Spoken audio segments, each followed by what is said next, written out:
I mean, industriousness involves sacrificing the present for the future, something like that. And it seems like you have to be able to conceptualize time in order to sacrifice the present for the future.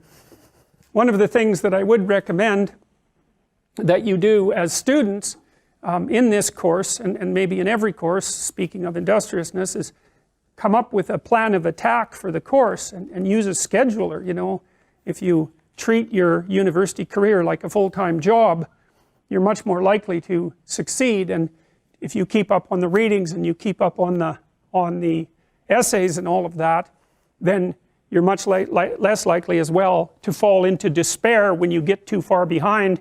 Using a Google Calendar or something like that to organize a schedule for the entire semester at the beginning of the semester can be invaluable, especially if you're not very industrious, because it can keep you on track. And one of the things we know about industrious people is that they are very good at using schedules and at planning the use of their time. And so I would like to say that you should all be smarter, but I don't know how you could be smarter. We don't know anything about how to improve intelligence, and I suppose we don't really know anything about how to improve industriousness either, but I can tell you that people who are industrious come up with a strategy for solving the problem that's ahead of them, and then they do whatever they can to stick to the strategy. And so, for example, if you sat down today or tomorrow for a couple of hours, 3 hours, and you filled in a Google Calendar or whatever you happen to use with a strategy for studying, and a list of when all your assignments are due and all of that, and when you're going to sit down and study, then you won't be in a position where you have to cram for 10 hours a day hopelessly right before, you know, an important exam. It's also a very ineffective way of studying, by the way. I mean, first of all, people who cram for 10 hours say they're studying for 10 hours, but they rarely are because, well,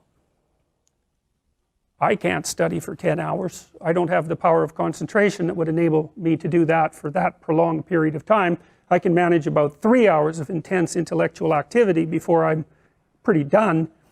And it's also the case that if you study and then sleep and then study and then sleep and then study and then sleep, you space it out, then you're much more likely to remember.